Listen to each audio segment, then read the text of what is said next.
Assalamu alaikum wa rahmatullahi wa barakatuh. Alors dans cette vidéo, on va voir la règle de tajwid, al-mim sakina. Donc il y a trois catégories. On a le idhar shafawi, on a le idram shafawi et on a le irfa shafawi. On avait déjà vu à peu près, on va dire, ces règles-là pour le nun sakina. Et donc là, le idhar, on sait que c'est lorsqu'on prononce distinctement en fait chaque lettre.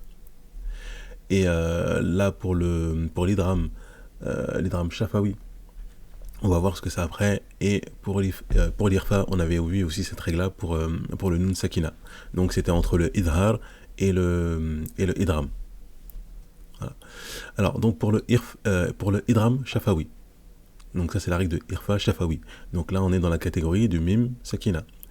Donc lorsqu'on a un mim avec une secoun, mim sakina, plus un autre mim dans un autre mot, donc là, on va appliquer donc la règle de l'idram. Donc c'est la fusion. On va fusionner les deux lettres. Par exemple, ici, on doit dire, normalement, on dirait lahum marfira. Lahum marfira, ouais, en deux mots. Mais avec la règle, on va lire lahum marfira. Lahum marfira. Et si on se rappelle, dans l'idram, il y a la notion de runna et de nasalisation.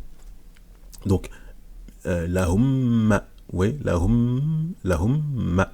Voilà, on fusionne les deux et on reste un petit temps, parce que là, du coup, on a une petite indication, le fait qu'il y a une shadda, donc on appuie un petit peu et on met une runna dessus. Ça, c'est pour la règle de idram ash-shafawi. Lahum maghfira, donc lorsqu'on a deux mimes, un mime sakina et un autre mime.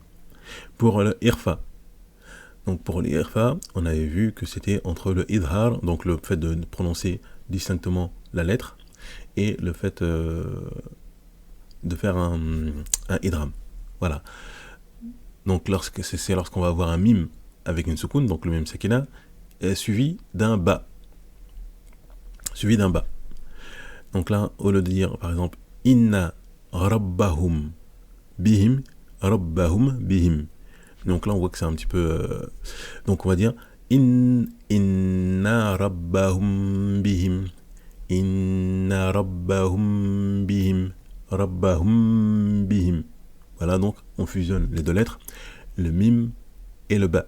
Donc à pas confondre avec la règle du nun sakina, qui était al-qalb. Donc on fusionne les deux et on fait une runna. Inna rabbahum bihim. Donc ça c'est pour le irfa shafawi. Lorsqu'on a un mim sakina suivi de la lettre ba. Et on a le idhar shafawi. Donc ça c'est lorsqu'on prononce distinctement et clairement en fait les deux lettres. On avait vu qu'il y avait 15 lettres, que c'était les... Là c'est différent. Donc là, au lieu de dire par exemple, donc c'est lorsqu'on a un mim et ensuite pour toutes les lettres restantes. Donc c'est pas comme le nun, comme la règle du nun. Lakum dinukum. Donc là, on dit lakum, on prononce clairement lakum dinukum. On va pas dire lakum dinukum. On voit que c'est un petit peu compliqué, donc voilà. Lakum dinukum. Hum fi. Vous voyez là c'est pareil. Hum fi. Alors que l'idhar, pour la règle du nun sakina, c'était uniquement sur les règles de la gorge. Et donc là, c'est sur les différentes règles restantes. Lakum dinukum. Hum fi. Donc on prononce distinctement les règles. Donc ithar, ici on prononce distinctement la règle, les lettres. On monte sur l'irfa shafawi, c'est lorsqu'on a un mime suivi de la lettre ba. Donc inna rabbahum bihim. Et lorsqu'on a l'idram shafawi, donc on fait la fusion entre les deux mimes, et ça nous donne lahum maghfira. Donc merci d'avoir suivi cette vidéo. Barakallahu fikum. Assalamu alaikum.